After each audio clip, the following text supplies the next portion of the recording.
Innal hamdalillah nahmaduhu wa nasta'inuhu wa nastaghfiruh wa na'udzu billahi min syururi anfusina wa min sayyiati a'malina may yahdihillahu fala mudhillalah wa may yudlilhu fala hadiyalah.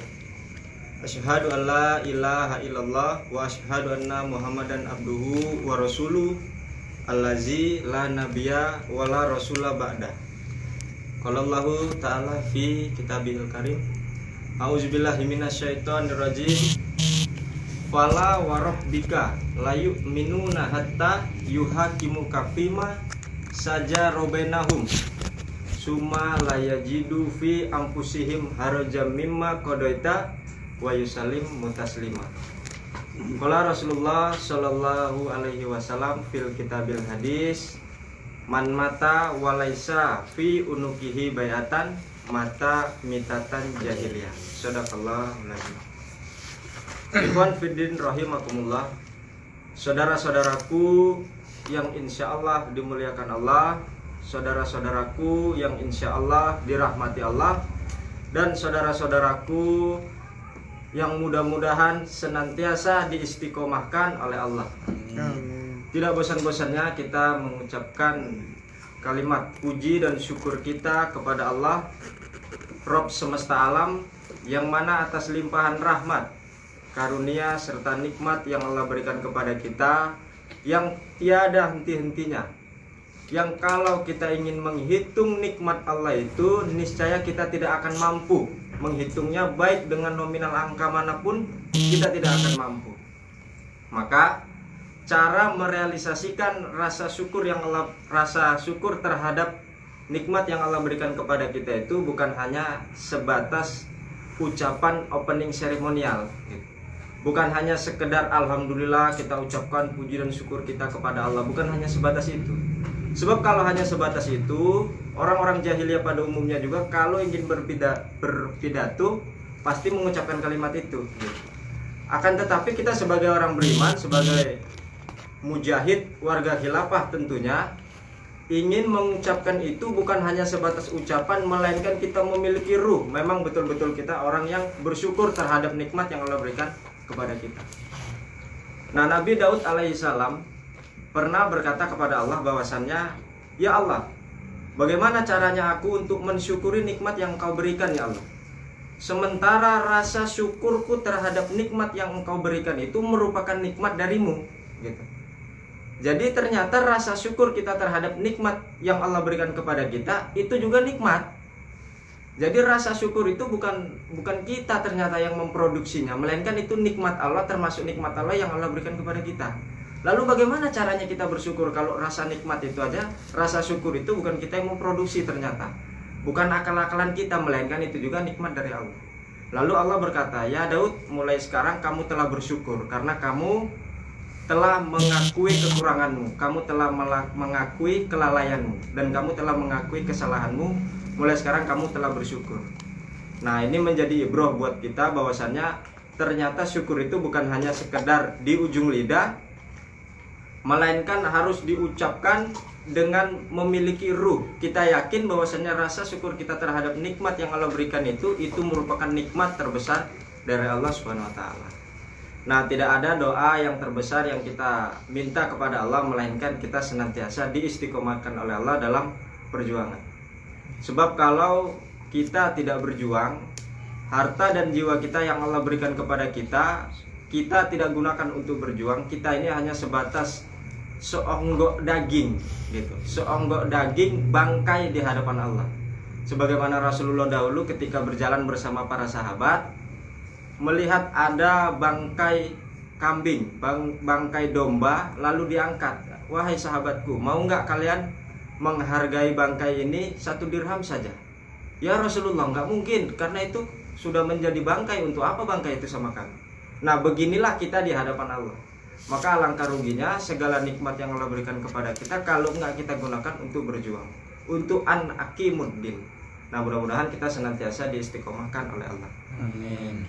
Sholawat serta salam semoga senantiasa tercurahkan kepada junjungan kita, Nabi kita Muhammad Sallallahu Alaihi Wasallam serta para sahabat, tabi'in dan orang-orang yang senantiasa istiqomah di dalam memperjuangkan sunnah-sunnahnya.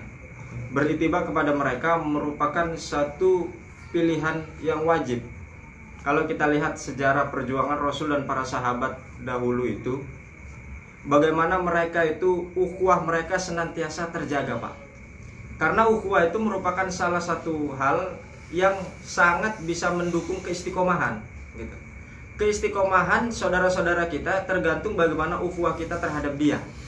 Maka para sahabat Nabi terdahulu itu rela mengorbankan nyawa yang dia miliki yang cuman satu-satunya itu untuk melindungi kehormatan saudaranya, untuk melindungi wibawa yang dimiliki oleh saudaranya. Jadi pantang saudaranya itu untuk dilecehkan oleh orang lain, apalagi kita yang terkadang melecehkan wibawa saudara kita. Nah, disitulah ukhuwah itu terjaga, karena ukhuwah itu merupakan salah satu hal yang bisa mendukung keistiqomahan. Maka kalau ada warga kita yang istiqomah, yang tidak istiqomah, jangan-jangan ukhuwah kita renggang sama dia gitu. Jangan salahkan dianya, kita bercermin kepada diri kita, jangan-jangan ukhuwah kita ke dia renggang, ukhuwah kita ke dia jarang. Nah, itu yang ingin kita contoh dalam rangka untuk mendukung keistiqomahan saudara-saudara kita dalam berjuang. Nah, mudah-mudahan kita termasuk salah seorang hambanya yang bisa nantinya di yaumil masyar itu mendapatkan syafaatnya. Amin. Amin, amin ya rabbal alamin. Ikhwan fillah rahimakumullah, pada malam hari ini saya bertugas ngisi acara taklim kita di Kemajuan Medan Area Selatan ini. Adapun materi yang ingin kita bahas pada malam hari ini adalah Mampus. Sini.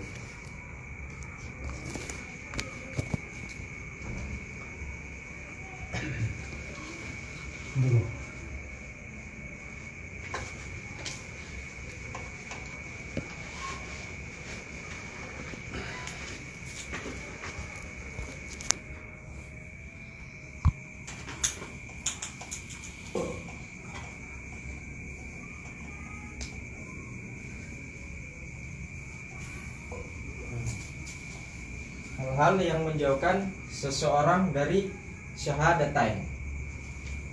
Nah, jadi syahadatain ini adalah artinya dua kalimat syahadat. Ada yang kita kenal dengan istilah syahadat tauhid. Yang kedua syahadat Rasul. Nah, dua kalimat syahadat ini merupakan dua kalimat persaksian, dua kalimat pernyataan, dua kalimat sumpah kita bahwasanya tidak ada ilah kecuali Allah dan Muhammad itu adalah utusan Allah.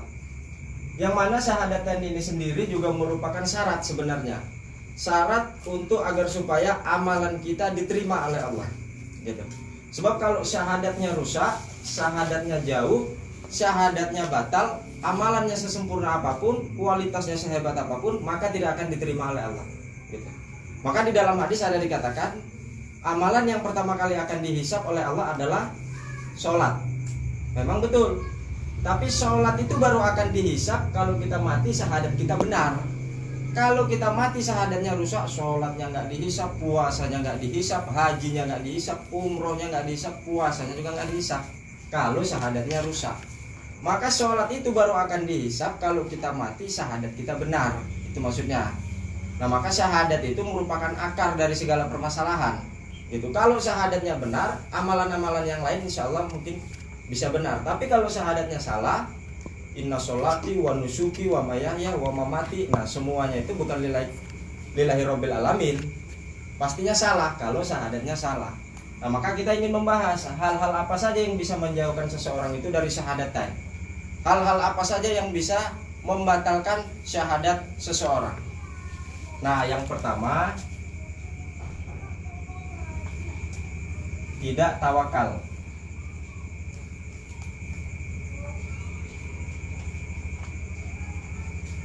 Tawakal itu artinya menyandarkan diri hanya kepada Allah. Memberikan satu pengharapan hanya kepada Allah. Itu tawakal. Tidak tawakal berarti kebalikannya. Tidak menyandarkan diri kepada Allah. Tidak memberikan pengharapan hanya kepada Allah. Jadi kita supaya syahadat kita nggak jauh, pertama yang harus kita penuhi adalah tawakal. Segala sesuatu harus menyandarkan diri hanya kepada Allah. Segala sesuatunya harus mengharap balasan dari Allah. Nggak boleh mengharap sesuatu dari manusia, gitu. Karena kalau kita mengharap sesuatu selain daripada Allah, nah itu termasuk salah satu hal yang bisa menjauhkan syahadat seseorang. Coba kita buka Al-Qur'annya, surah Al-Maidah ayat ke-23. Tapi saya mau bacanya dari ayat 20, sebab ayat ini merupakan satu kisah yang nggak bisa kita bahas satu penggal. Kita buka dari ayat 20 sampai ayat 26. Kita baca artinya aja. Surat apa? Al-Maidah ayat 20 sampai ayat 26.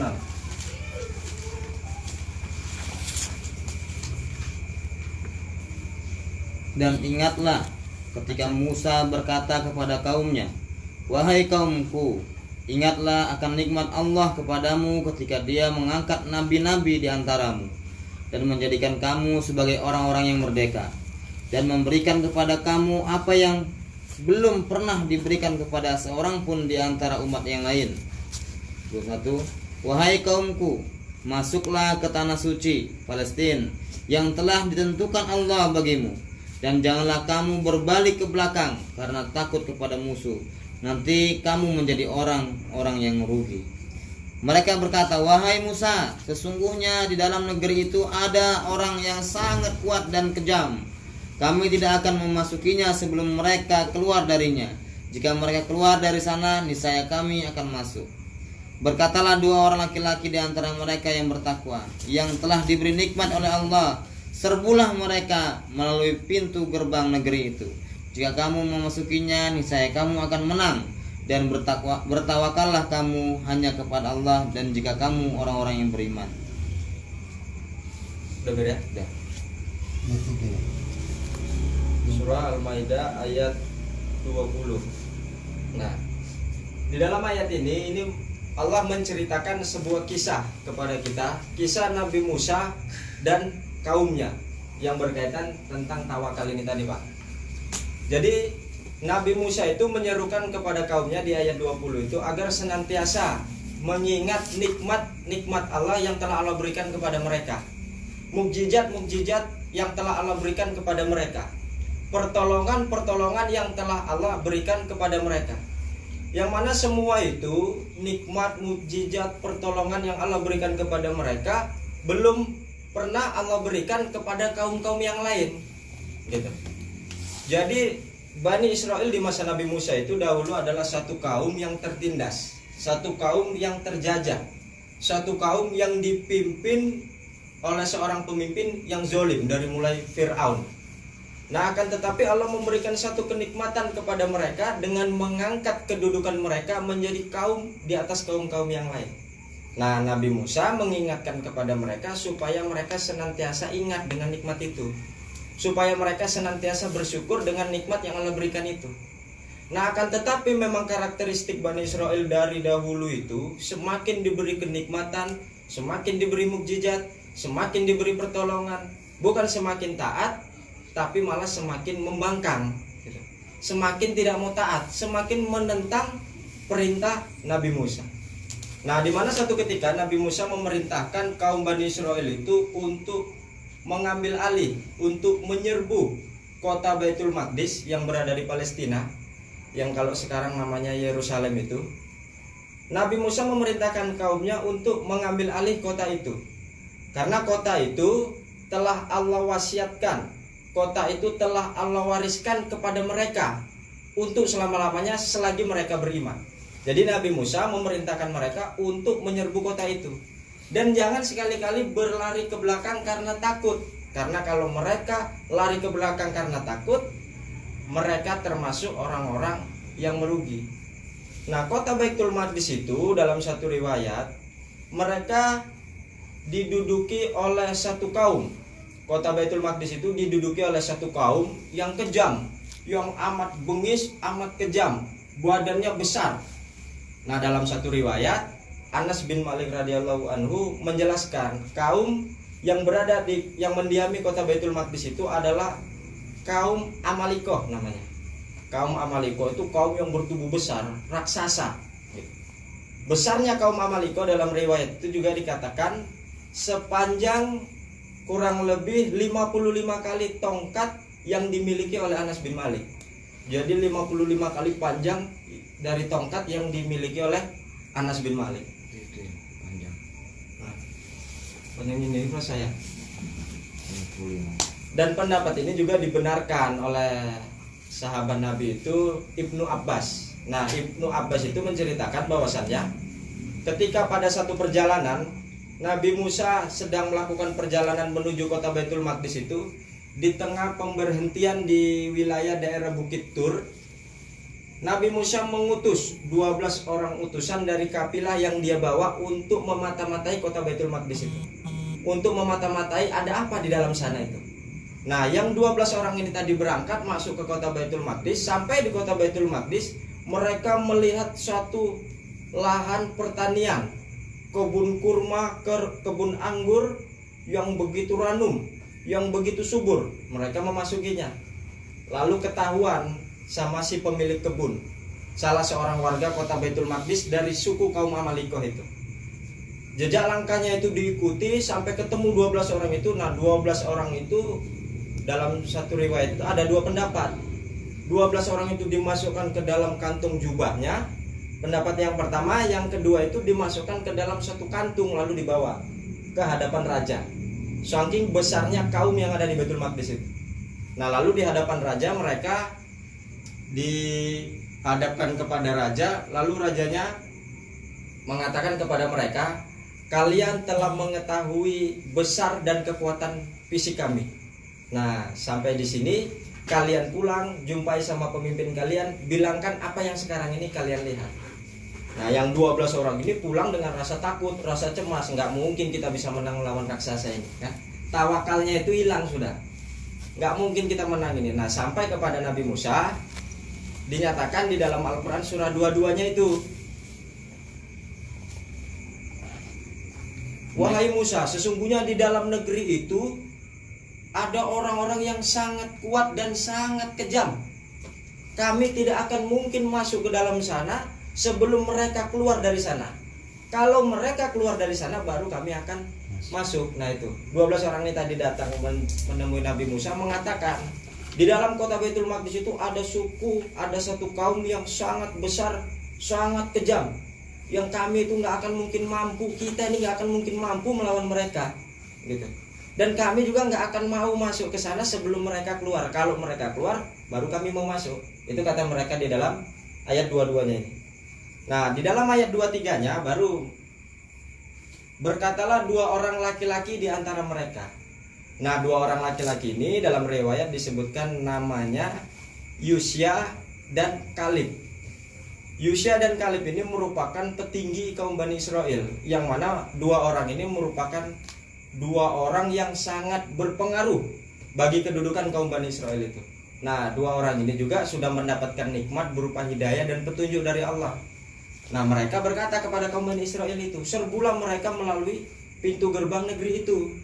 Kalau kalian masuk, niscaya Allah akan memenangkan kalian. Kalau kalian memang betul-betul orang yang bertawakal, gitu. Kalau kalian memang betul-betul orang yang beriman. Jadi sebenarnya janji Allah itu kalau mereka masuk ke dalam kota Baitul Maqdis itu, janji Allah sudah terang benderang, Allah akan memenangkan mereka. Tapi karena rasa takut mereka melebihi rasa takutnya kepada Allah, takutnya mereka kepada musuh melebihi rasa takutnya kepada Allah, tawakalnya hilang. Apa kata mereka di dalam ayat 24-nya itu? Wahai Musa, sampai kapanpun kami tidak akan mungkin masuk ke dalam sana. Sampai kapanpun kami nggak akan mungkin masuk ke dalam sana sebelum mereka keluar, gitu. Kalau kamu mau, kamu pergi bersama Rabbmu sana, berperang kalian berdua. Itu kurang ajar betul itu, Pak. Satu pembangkangan yang luar biasa hebatnya. Coba kan, Nabi Musa diperintahkan untuk berperang berdua bersama Tuhannya menghadapi kaum Amalikoh itu tadi. Kalau kalian mau, pergi kalian sana berdua itu. Nggak usah aja kami akan menanti di sini, itu kan ayat 24-nya itu. Nah, itu merupakan suatu pembangkangan hebat. Kenapa? Karena tidak tawakal ini tadi, gitu. Takutnya kita kepada musuh melebihi takutnya kita kepada Allah, sehingga perintah yang Rasulullah perintahkan, perintah yang Rasul perintahkan kepada kita itu kita merasa cemas kalau Allah nggak menolong kita. Padahal janji Allah itu pasti Allah akan menolong kita. Cuman karena rasa tawakalnya itu hilang, karena melihat musuhnya itu lebih daripada dia rasa takut kepada Allah, semua itu hilang. Nah, ini satu pelajaran buat kita, gitu kan. Nah, terakhir Nabi Musa mengatakan kepada Allah, ya Allah, aku tidak memiliki kekuasaan terhadap mereka kecuali kepada diriku dan saudaraku. Lalu Nabi Musa dan saudaranya Harun itu bersujud kepada Allah memohon ampun. Sampailah ayat ke-26-nya itu Allah turunkan kepada kita, jika demikian, kata Allah, negeri itu terlarang buat kamu sampai 40 tahun, dan kamu akan mengembara di bumi, kebingungan di bumi. Maka janganlah engkau Musa bersedih memikirkan orang-orang yang fasik itu. Jadi doanya Nabi Musa itu tadi kepada Allah, doanya bersama saudaranya Harun itu supaya mereka itu dipisahkan dari orang-orang fasik. Nah, karena kelakuan orang-orang fasik itu mereka dihukum mengembara 40 tahun di gurun pasir Sahara itu, kalau dalam riwayatnya padang Sahara. Nah, dan di dalam 40 tahun itu juga Allah tidak membiarkan mereka begitu saja. Allah memberikan satu kenikmatan, Allah memberikan pertolongan berupa makanan. Namanya man dan salwa. Man itu seperti sebuah salju tapi rasanya manis. Salwa itu seperti burung tapi rasanya gurih, berterbangan gitu. Dan kalau mereka kepanasan, datang awan menaungi mereka. Tetap pertolongan Allah turun kepada mereka. Nah, tapi tetap karakteristik Bani Israel itu nggak pernah mau bersyukur, nggak pernah mau taat sama Nabi Musa itu. Nah, ini menjadi satu ibroh buat kita, Pak, bahwasannya tidak tawakal itu termasuk salah satu hal yang bisa menjauhkan diri dari syahadatain. Nah, diceritakan dari kisah Nabi Musa itu. Nah, supaya kita ini kalau menerima perintah apapun resikonya, ingat janji Allah sudah ada di situ gitu. Perintah apa saja, terkadang memang perintah ini nggak masuk di akal. Maka konsep tawakal itu kita akan senantiasa dihadapkan oleh dua pilihan. Kita akan senantiasa dihadapkan oleh dua pilihan, yang mana dua pilihan ini berat gitu. Kalau semalam Amir mencontohkan itu, kalau ibarat kita disuruh terjun ke jurang oleh Allah, disuruh terjun ke jurang, ada dahan kita pegang, lepaskan pegangan itu dari dahan itu, lepaskan. Nah, tentu kita berpikir, wah kalau lepas jatuh ini. Nah, di situ tawakal kita diuji. Kalau kita memang tawakal kita tingkat tinggi, ya kalau jatuh pun mati syahid.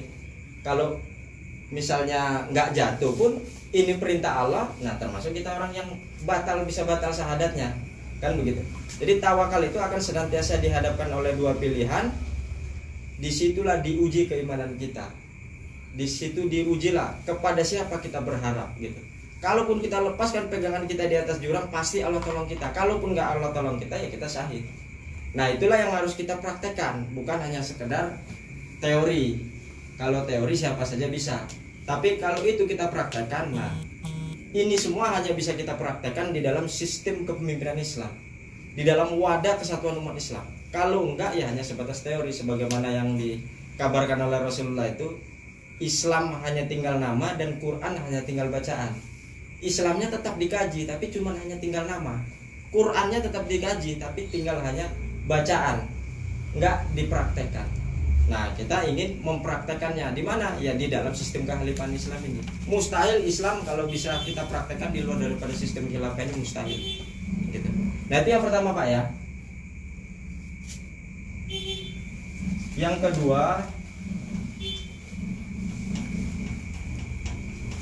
kufur nikmat.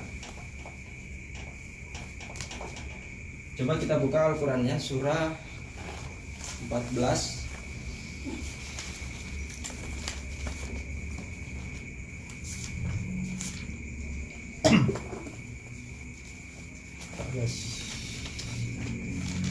Ibrahim ayat 34.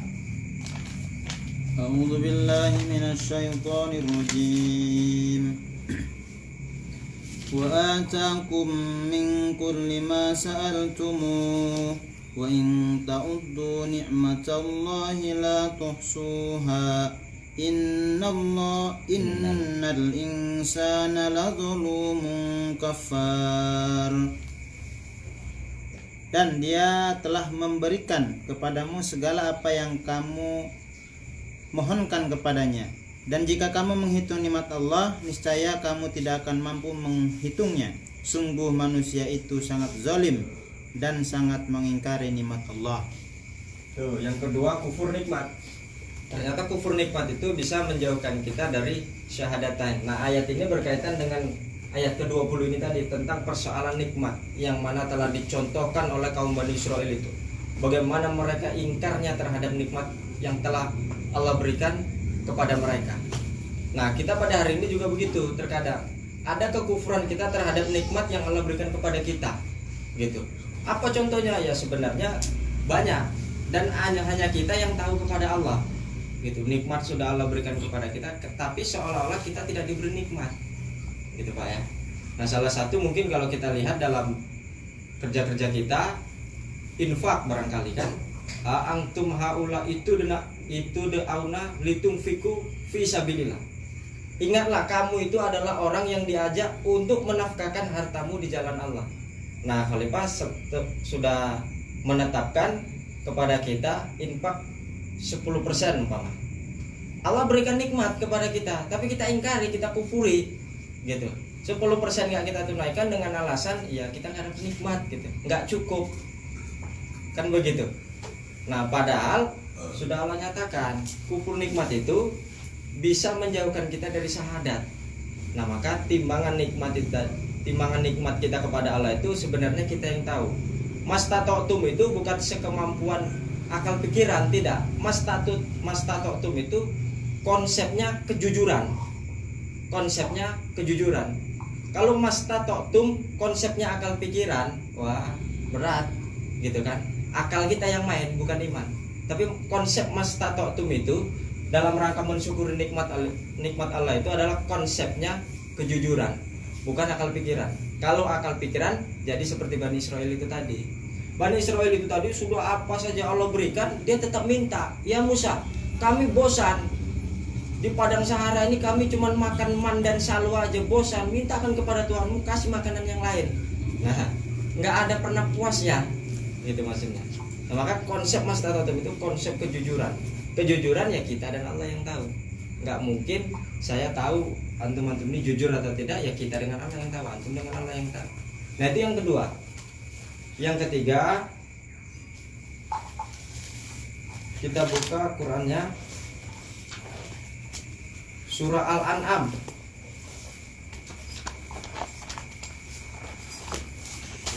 Berapa? 6. Surah Al-An'am ayat 162.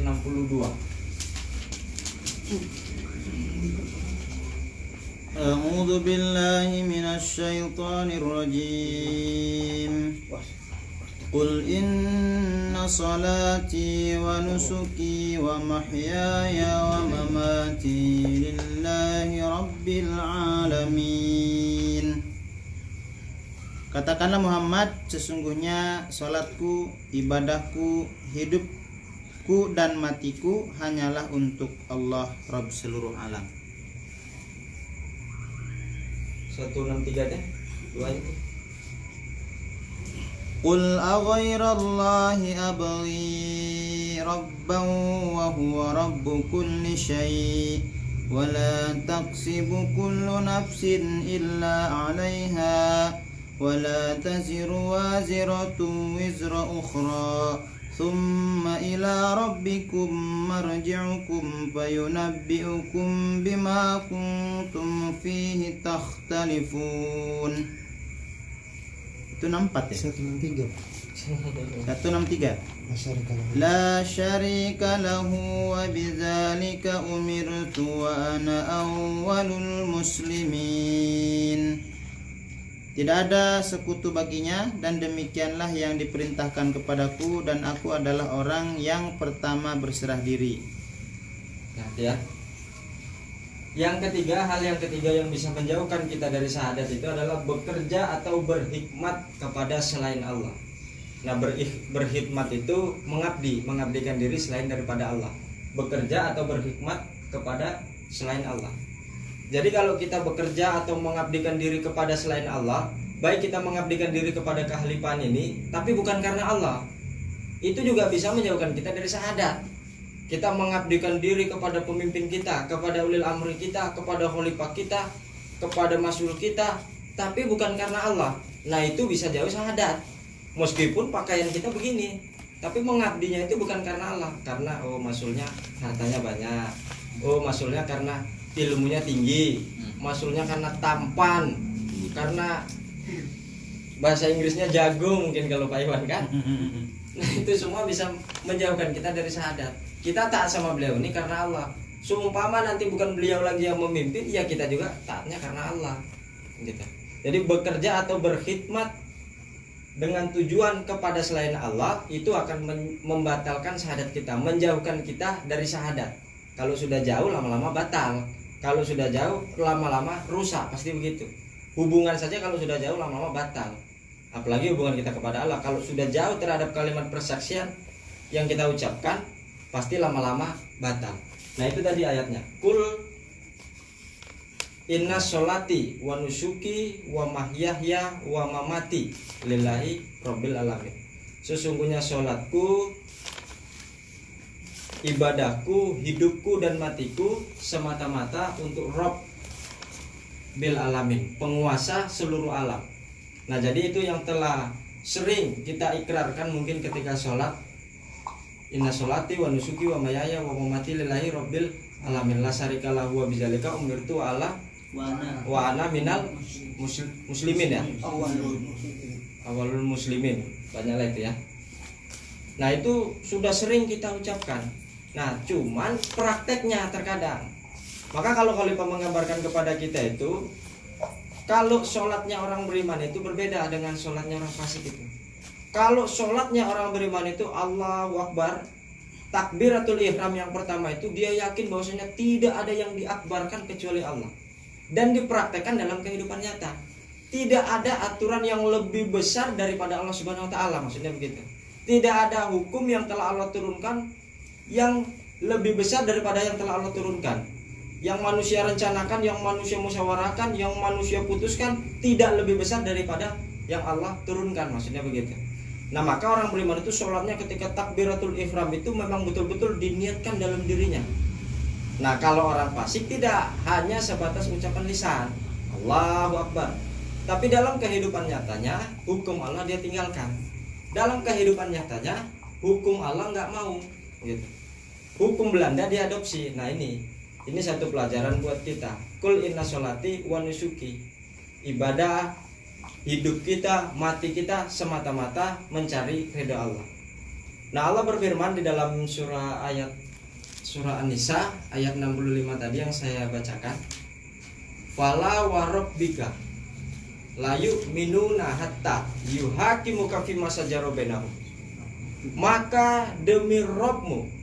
Nah, biasanya Allah bersumpah itu atas nama benda. Wasyamsi wal qamari wal asri, kan, demi bulan, demi matahari, demi waktu. Terus ada lagi apa tuh? Demi malam walaili. Tapi kali ini di dalam ayat 65 ini Allah bersumpah dengan atas nama dirinya. Fala wa rabbika, maka demi Tuhanmu, maka demi Rabbmu, la yu'minuna hatta yuhakimuka fima shajara bainahum. Kamu itu tidak dikatakan beriman sampai kamu melakukan satu pekerjaan, sampai kamu melakukan satu kegiatan. Nah, apa kegiatannya? Kegiatannya bukan sholat, bukan puasa, bukan zakat, bukan haji, tapi itu tadi berhukum, menjadikan Muhammad sebagai hakim terhadap masalah yang kamu perselisihkan. Fala wa rabbika la yu'minuna hatta yuhakimuka fima shajara bainahum. Menjadikan Muhammad sebagai hakim Kalau Muhammad menjadi hakim, nggak mungkin hukumnya Abu Jahal yang diadopsi, nggak mungkin hukumnya Abu Jahal yang dia pakai. Pasti hukum Allah yang dia pakai, undang-undang Allah yang dia pakai. Nah itu. Jadi tidak dikatakan beriman orang itu sebelum menjadikan hukum Allah sebagai satu alat untuk memutuskan satu perkara. Gitu. Nah ini yang terkadang banyak diantara kita kaum muslimin pada umumnya yang tauhidnya itu kadang rusak, gitu kan, menjadikan hukum selain daripada Allah. Padahal telah Allah ancam itu bisa menjauhkan seseorang dari syahadat. Maka kalau orang nggak paham syahadat, ibadahnya sudah bisa kita pastikan tertolak ibadahnya begitu. Cuman kan kalau kita kasarnya nyebut di umum kan nggak mungkin begitu. Ya kita nasihatilah dia kan. Kalau di sini ya memang orang yang nggak paham syahadat ibadahnya tertolak. Jadi bukan lagi di hadapan Allah itu sholat yang pertama kali dihisap, tidak. Tapi memang sholatnya nggak dihisap karena mati syahadatnya rusak. Nah 3 hal inilah yang harus kita pahami Pak. Ada 12 hal yang bisa menjauhkan seseorang dari syahadatain. Tapi kita bahas berangsur karena waktunya nggak cukup. Ini 3 ini kalau kita terapkan saja udah jadilah kan gitu. Bisa lah kalau 3 ini kita terapkan. Nah yang 12 poin itu insya Allah pekan depan akan kita bahas. Nah, sampai sini paham Pak? Sama. Paham Bapak? Dari Haidar bin saya udah saya dengar itu. Ya, Iya. bagus deh tuh kan. Oh. Ya mungkin inilah yang bisa saya sampaikan 3 hal ini. Lebih dan kurang saya mohon maaf. Kepada Allah saya mohon ampun. Billahi taufiq wal hidayah. Assalamualaikum warahmatullahi wabarakatuh. Waalaikumsalam warahmatullahi wabarakatuh. Kadang-kadang kita bingung. Kita bermakmum di belakang